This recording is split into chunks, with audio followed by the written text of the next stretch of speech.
Well, this deck didn't get direct support, but it did kind of get indirect support.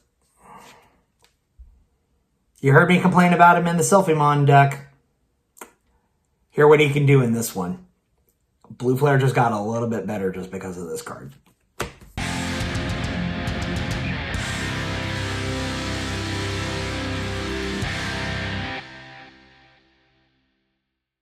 Hello everyone, thank you for turning into Team Forbidden's YouTube page. It is I, Seto-sama the Fanatic, back at you with the BT16 update for Blue Flare.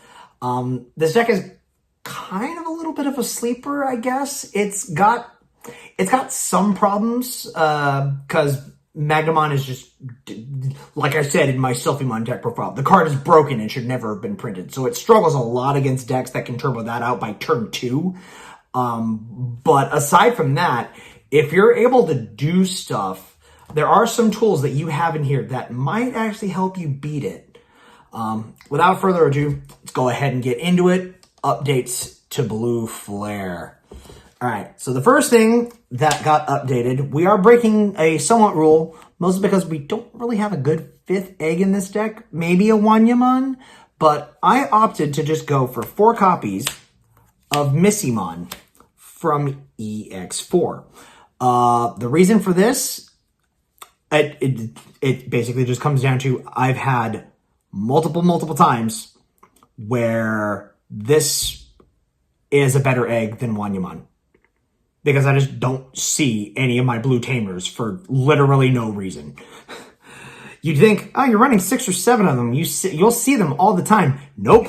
You can still hit 6 cards with Blazing Memory Boost and not see a single damn one. So this is actually the more consistent egg.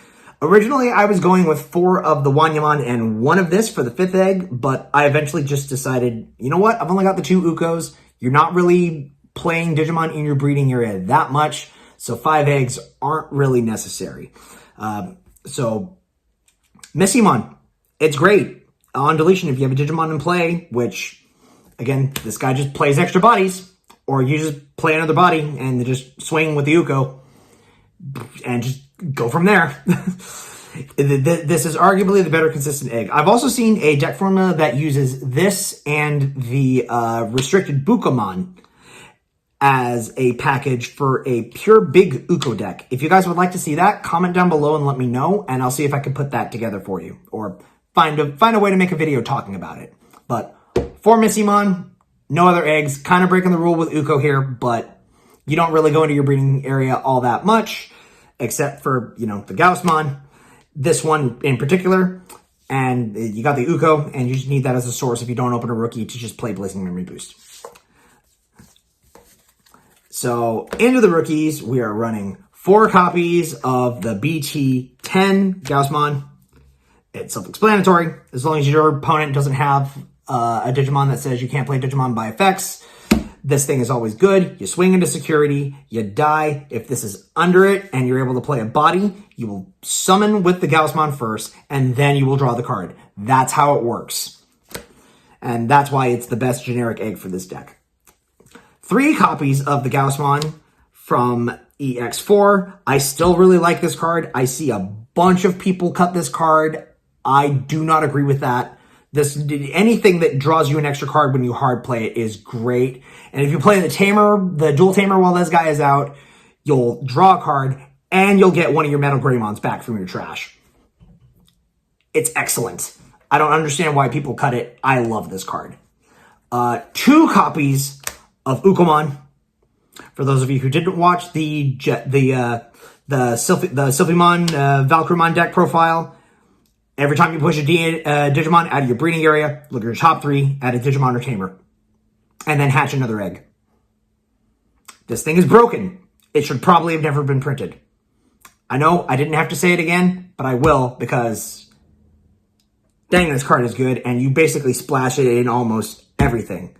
Again, $5 rare. Into the level 4s, and this is where the majority of the stuff will pop up, and I will admit I've become a little bit of a hypocrite. 4 copies of this Greymon. This is your searcher. You run no more, you run no less. The searcher's top 4 for any 2 blue flares. On deletion save, put it under a tamer. Blue flares win condition. You get 2 bodies on board, you will suffer. If you don't have redirect, you will suffer hard.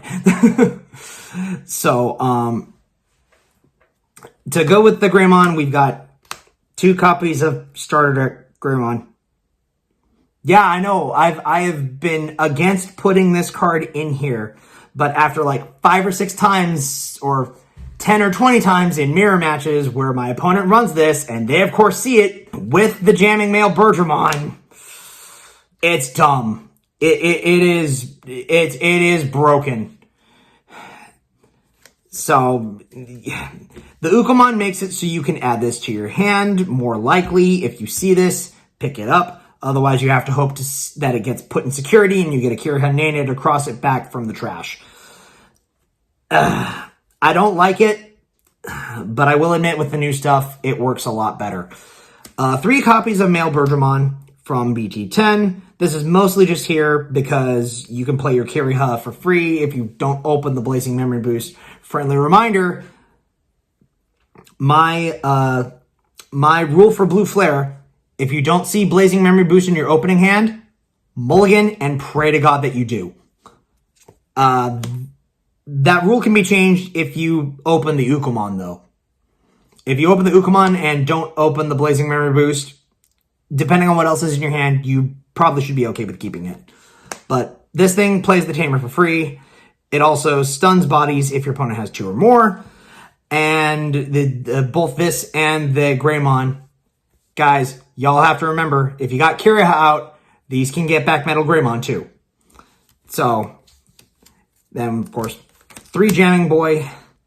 Arguably, you should run 4 of this, but it's the deck needs a lot more pieces just in case other stuff happens now. On to the 5s, the bread and butter of this deck. 4 copies of BT10 Metal Greymon. This card is stupid expensive right now. I don't know why. It's not like that many people are playing Blue Flare, but this is still a really, really, really good card. Any Greymon or Male Bergermon, so that's why the red one's in here. So ideally, you'll have this and this Digicrossed under this, and so you'll have 2 security checks with the jamming. This will unsuspend, you'll swing, you'll get 2 more, and then if your opponent's out of security because you're going to be checking one of theirs, initially, you Omni them for game. So yeah, that's another thing that Uko does for this deck is Omnimon is searchable now, when it was not before. Yeah, this thing stuns up to 3 of your opponent's Digimon that have fewer sources than it. Friendly reminder, yes, all you Belphemon players, this will stun your Belphemon. This should actually stun the Tyrants and the other stuff as well. So you'll be unable to suspend because you target them. Once they become unaffected, they are still targeted, and the targeting lasts until the end of the opponent's turn. So this thing is still really, really good. A lot of people cut this card, and I can't say I don't understand why. A lot of people aren't running this card. They're running Zudamon Ace. Because Zudamon Ace is dumb. Honestly, I really like this card, and this helps against your Machine Dramon matchup for anyone who plays Machine Dramon, Chaos Dramon. Because it strips sources. I mean, arguably, the Zudamon does the exact same thing, but this is essentially 2 extra copies of this card. You just can't use this one under it. You just have to hope your opponent has 2 bodies on board, and then you just swing directly twice with jamming or stun stuff. So I just like running the Metal Greymons. I'm also running another card that can play both of these for free. Not kidding. We'll get into that in a few moments. And for the level 5 that can go on top of your other level 5s, for Armor Purge, I'm choosing to go the Metal Greymon Cyber Launcher. If you can find the room for the Decker Greymons and the Decker Drummons, go ahead and run those. But I really, really, really like this card. just because its name is always treated as Metal Greymon, which means this goes over it for 2. And then unsuspends, and if your opponent's got 2 or more Digimon out, it's free. But that's the main reasoning behind it. So those are all the... Oh, and all of these have Digicross requirements, so, you know, if you're able to get Metal Greymon back from the trash, you can get any of these back, and these all have Digicross requirements, so for the Gaussmon, you can get any of these back. That's the other major reason. Into the level 6s. 3 copies of Zeeg. Self-explanatory. I see some people running only 2 of this. I really don't understand why.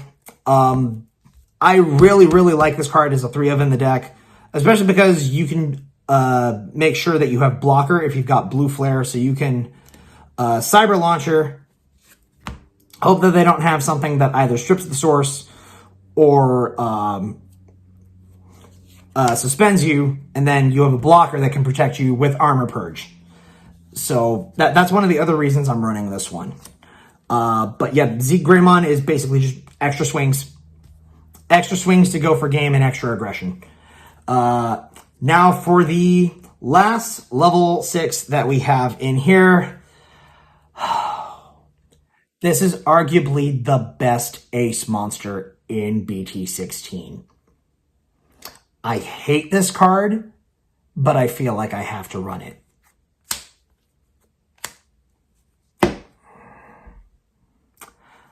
Vikemon Ace.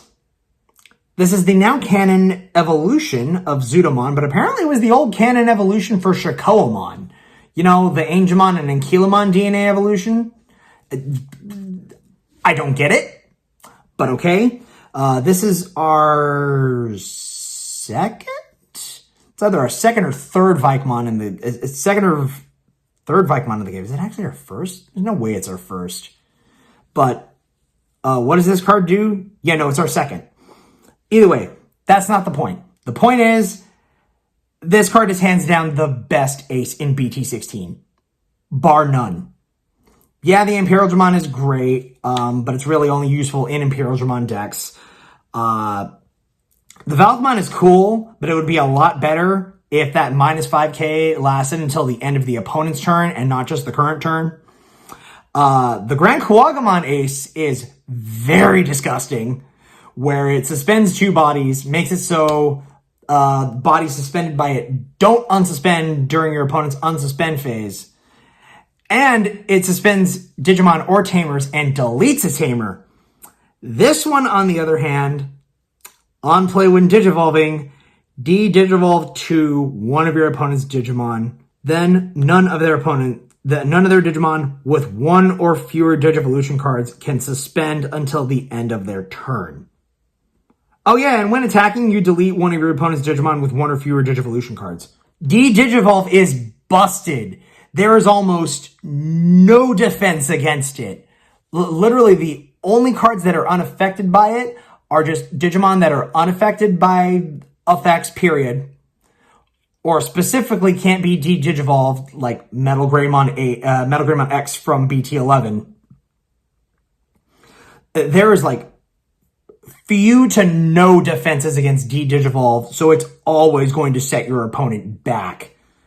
Oh, swing with an ace. Okay, de-Digivolve, overflow, end turn. This card is dumb. It's not in theme, but it's also the only answer to Magnamon X in this deck. It's like, oh, okay, I've got my Metal Greymon. All right, you're swinging. All right, cool. De-Digivolve your Magna X before it even touches my security and gains immunity again. What are you gonna do? This is your sword. This is your shield. I'd run 3 and 3 if I could, but the deck space is tight, and this is searchable. This isn't. And of course, like we showed earlier, 1 Omnimon for going for game. Because sometimes the Zeeg Greymon is not enough. Into the Tamers. For Kirihanene.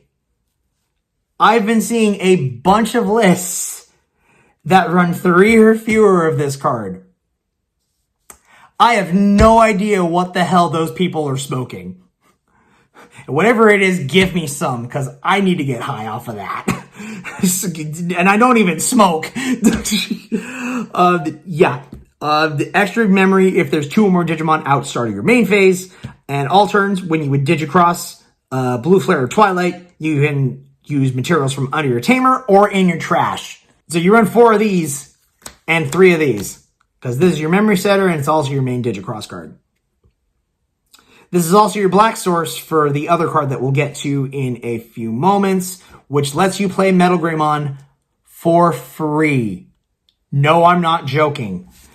We'll get into that in just a few moments. But first and foremost, back to our regularly scheduled Blue Flare programming. We have 4 copies of Blazing Memory Boost.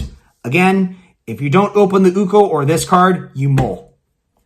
Unless your hand is like super playable. You don't open this card or Uko, you mull.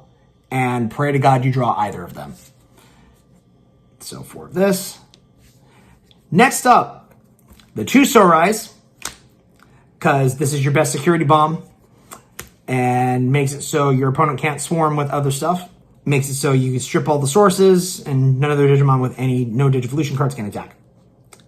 And then we have 2 copies of Supreme Connection. Now, some of you might be wondering, Scott, this is a Machine Dramon card. What the hell are you running this in your deck for? Well, I'm glad you asked, figuratively speaking, because it just so happens that your Mailbirds and your Z Greymon and your 2 Metal Greymons are all cyborgs. So what this thing does, and by the way, if I didn't mention already, I'm pretty sure I did. This being black lets you play this. So what Supreme Connection does is that you reveal the top 5 cards of your deck, and among them, add 1 card with Machine or Cyborg in its trait to your hand, or the specific trait, and then trash 1 such card among them, and then you can place it in the battle area. The security effect is basically the exact same. I don't know why they didn't just say activate main. So it's reveal the top 5 cards from your deck. Among them, add a card with Machine or Cyborg to the trait and trash 1 such card. You return the rest of the bottom of the deck and you place it in the battle area. Well, no, I know why they said main, because the other one is main delay. So main delay, you may play 1 level 5 or higher card with the Machine or Cyborg trait from your hand with the play cost reduced by 3. Yes, that includes Digi-Crossing. So -3, -2, so -5, -7. Oh, would you look at that? So yeah, this card, it searches for your Machine Dramon pieces, and it lets you Digi-Cross into them for literally free, as long as they don't have the play cost blocker out. So yeah, guys, that's the update to Blue Flare. Uko should probably be banned. The thing is super splashable, super annoying, and adds consistency to so many different decks. This deck might struggle against getting over Magna if it's on the first turn, but as long as you're able to, as long as you're able to be patient and do some other stuff, you might be able to deal with it. This deck is still very offensive and can still just come right out of nowhere and steal games. Especially if your opponent bricks really hard or if they put multiple bodies on the board because they're just searching for other pieces. So guys, like, comment, subscribe, hit that bell down below for notifications. Let us know other deck profiles you'd like to see coming up, either Yu-Gi-Oh! Or Digimon. And we'll catch you guys later. Peace out.